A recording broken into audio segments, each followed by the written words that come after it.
enough. I think the psalmist,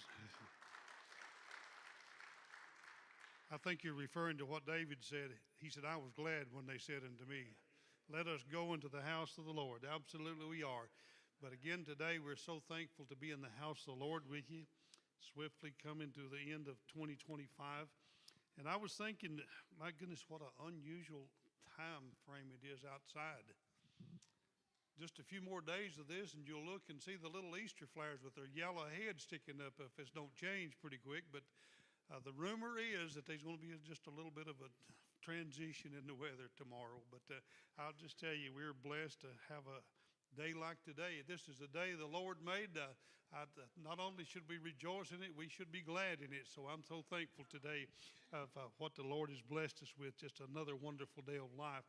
I was thinking as we've looking at the end of this year, I want to look back just a little bit at the events and all the stuff that's happened. And we've come to almost to the closing of 2025.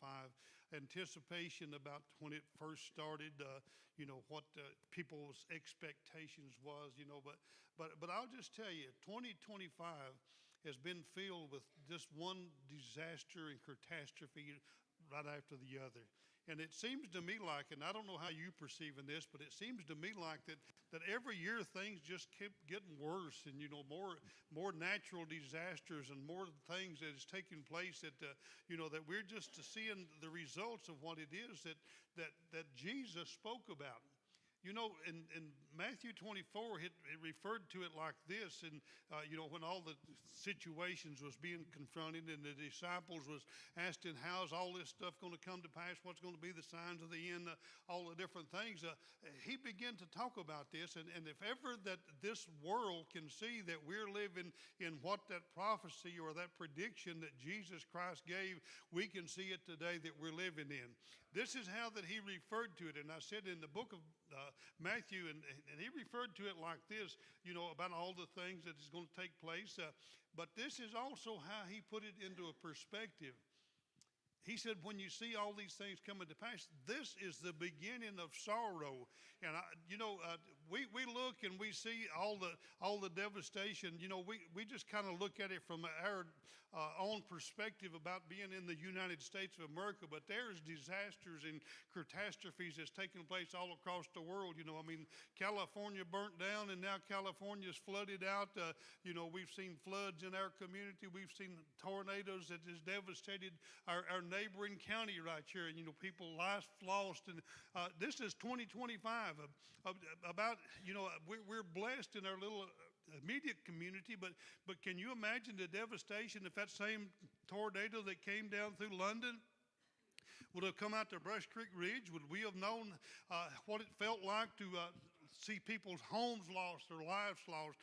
But I said this is the beginning of sorrow that these people is experiencing in their own personal life. And this 2025 has just had a vast amount of disasters. One seems like right after the other. You don't much more than get over one until the next event takes place, and it's just so uncomprehendable to us.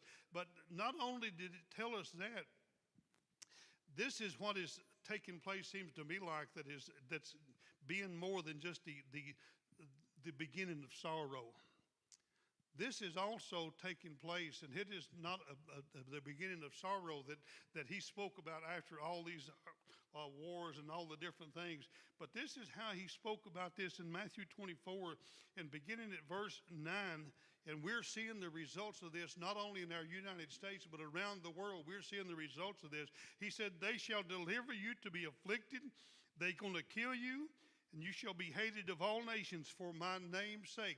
We have never seen Christianity absolutely having such of a devastating impact around the world. They showed a statistic just a little bit a while back, and it showed how many Christian people had been killed this year simply because they believe that Jesus Christ is the Son of God in foreign countries. I'm not talking about our little community here, but around this world. They also gave the statistics on how many churches had been burnt or just completely destroyed simply because of why? His his name's sake. That's what he was referring to. This was after all the wars and the rumors of wars and all the different things that was taking place. This is what he said that was finally going to come into existence in the world today. We're seeing Christianity absolutely being just overwhelmed with hatred and people that is opposed to anything that we would get up and tell this lost and dying world that they need a Savior, and they take offense to it. They don't want to hear about it. But out of this, we're just seeing the results of this, not the beginning of sorrow that was talking about all the pestilence and all the different things that was taking place. This is how he said this is going to be coming into existence before the end comes. And what we are seeing today, we referred to it just a little bit in our Sunday school class this morning. I have never seen such anti-Semitism as there is taking place in the world. Why? That the Jews is hated to the magnitude they are without a cause. If you come up and do things bad against people and you're causing all sorts of problems and troubles for your neighbor that's there, you can see that there's going to be just a little bit of a kickback. But if that neighbor is not doing nothing to you and you just hate him just because he lives in the area that he is, how do you justify that? But we're seeing that it is just absolutely overwhelming to see what's taking place, and this is how he continued on with it. He said, this is what we're going to see. You're going to be hated of all nations for my name's sake, and then shall many be offended and shall betray one another. They're going to hate one another, and many false prophets shall rise and shall deceive many. And here's the catch, folks. I'll just tell you, and we are definitely living in this era of time right now because of what that prophecy said. And because iniquity is abounding, what's taking place? We have never seen hatred to the scale that it is, and I'm not talking about just in our United States, around this world. Hatred is absolutely, because iniquity is abounding, that the love of many is waxing cold. There's not that compassion and that care and being concerned about people. Humanity, just people just hate you without a cause and don't have any reason, because it said that iniquity is abounding. What was the iniquity? He was referring to the sinful things that's taking place in this world today. And we are seeing absolutely the results of what it is that Jesus Christ prophesied and projected in this last day that we're living in. We can see the results of it. He continued on with this. Because of iniquity is abounding. But folks, there was one more passage that was in that little segment right there. And verse number 13 is one of the most important phases of this whole chapter that needs to be applied to every one of our lives. If you don't have this desire and if you don't have this, that iniquity is going to take hold of you. But this is what verse 13 says. But they that it shall endure unto the end. What does enduring mean? That you're going to go through some hardships. What is enduring? You have to suffer some problems and troubles in this life. But this is what he said. If we will endure unto the end, it says that the same of us shall be saved. And I'm just telling you, that is one of the most crucial things that we could ever have in this life, is to make sure that we are going to endure to the end. I was thinking, and we're referring back to all this hatred and all the stuff that's taking place. It's so easy to want to retaliate against hate. The things that we are experiencing and all of the anti-Christian people that just speaks out against you and just defiles you without a cause. But I was thinking, can I even begin to comprehend what Jesus Christ suffered and went through? He was hated, folks, to the point that they said away with him, crucify him. But do you know what he done when he was hanging on that cross and the last breath of his life was getting ready to leave out of there? He looked to the Father and he said, Father, I want you to forgive them. That is an unusual statement to be made about somebody that is being overcome by hatred. And I'll just tell you, this is what Jesus gave in his instructions for me to do. And he told me in the 6th chapter of the book of Luke, it referred to it like this. And this is how that I guess that we can see just a little bit of the impact of what it is.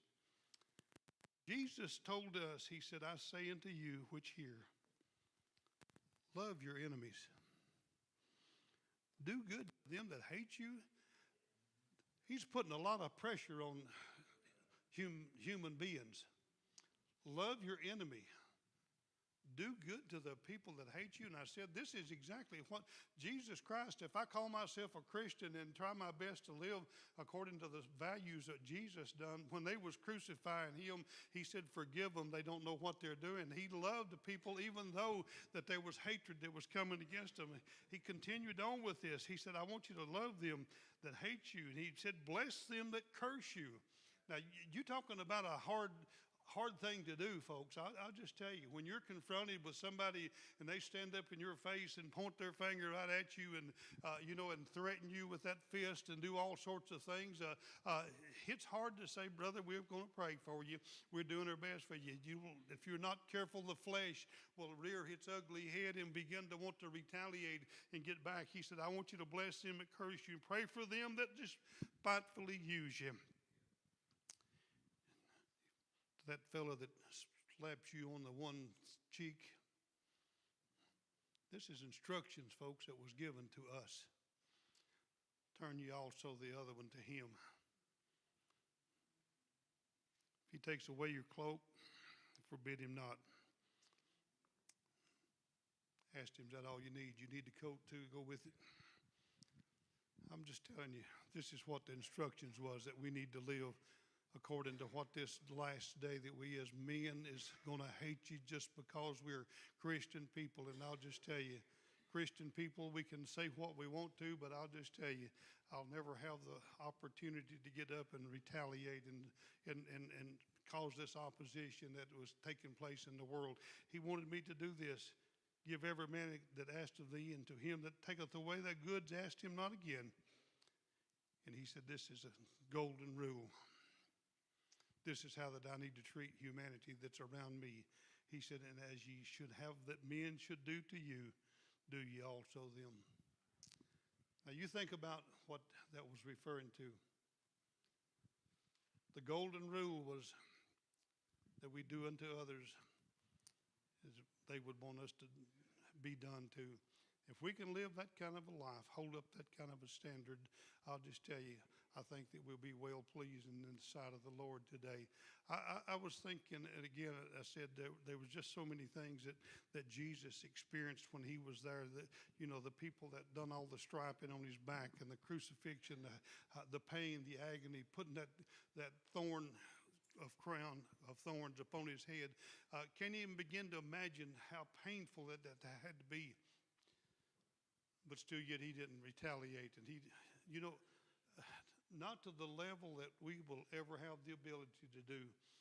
But when he was standing there in that judgment hall and they told him that Pilate said, I've got the ability right now to let you go, or I've got the ability to have you crucified. He said, you ain't got no power.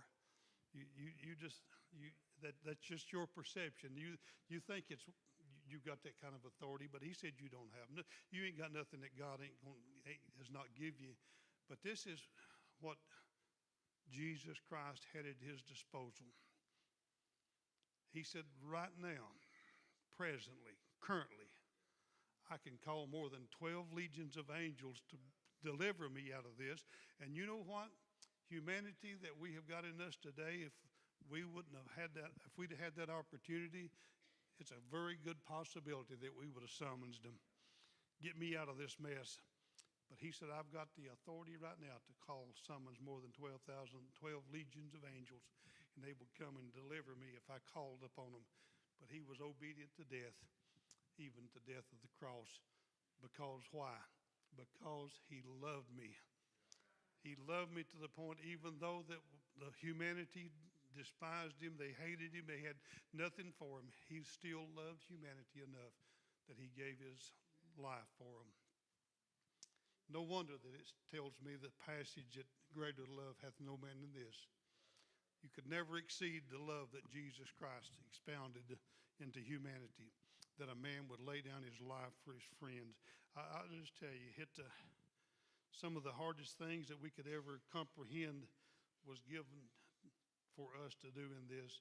We want to do things for the other people. I want you to look at it from this. For if you love them which love you, what thank you have? Sinners does that. That's not a hard challenge to love somebody that loves you. But I'll just tell you, do good to them that do good to you. What do you think you have? Even sinners do that. And if you lend to them whom they have the hope and receive, what think you? For sinners also lend to sinners and receive much again. But this is what he wanted me to do. I want you to love your enemies. Do good and lend, hoping for nothing again. And your reward shall be great, and you shall be the children of the highest. For he is kind unto the unthankful and to the evil. Be ye therefore merciful, as your Father also was merciful. I look back at 2025, folks, and this is my personal perception that I'm looking to see. As I look back and try to ponder some of the things that maybe that we feel like that we've accomplished, but this is my perception. I wonder if I've done my best for Jesus. That's how that I'm looking back at this year that's coming and this year that's passed, and I'm wanting to alter my lifestyle somewhat according to what this word tells me to do, that I need to be more compassionate and more considerate for people that is going through a lot of hardships in their life. So I don't know about you, but I'm going to try to reassess my commitment to the Lord in 2026, which is just around the corner. And I want to just look back and say, I just wonder if I've done my best for the Lord this year. You know, we tried to do some accomplishments of, trying to be kind and trying to visit and trying to pray for sick people and all sorts of things. But there's probably a whole lot more stuff that we could have accomplished to be a service for the Lord. And today, as we're closing out this 2025 year, look back and evaluate and see what you're proposing for the year that's coming. And folks, if you've not done your best for Jesus in 2025, I think it would be a good kickoff for a brand new year that's coming up. Say, Lord, here am I. What would you have me to do? And I'll just tell you, if we'll do that, we'll have a successful year at the end of this year coming up. It don't take long for a year to transition. This seems like a few weeks ago that we was here and we was kicking off a brand new year, 2025. But how fast a year comes. But still yet, if you can evaluate your own 2025 assessment about how it was that you've done what you've done for the Lord, you make this own assessment for yourself. See if you can wonder if you've done your best for Jesus. So if you will today, I think it would be a good thing that we would offer one more sacrifice to the Lord. This is the last Sunday that we're going to have to come and assemble in 2025. And we need to reevaluate our commitment that we made to the Lord. Lord, let me be a service, a vessel of your use, if you can possibly use me. And we'll ask this and pray and hope that we'll be worthy of what you can use us for. So if you will, across the house, I think it would be appropriate if we would stand on this last Sunday of 2025 and offer ourselves one more time. Say, Lord, let me be of service to you in this year that's coming up.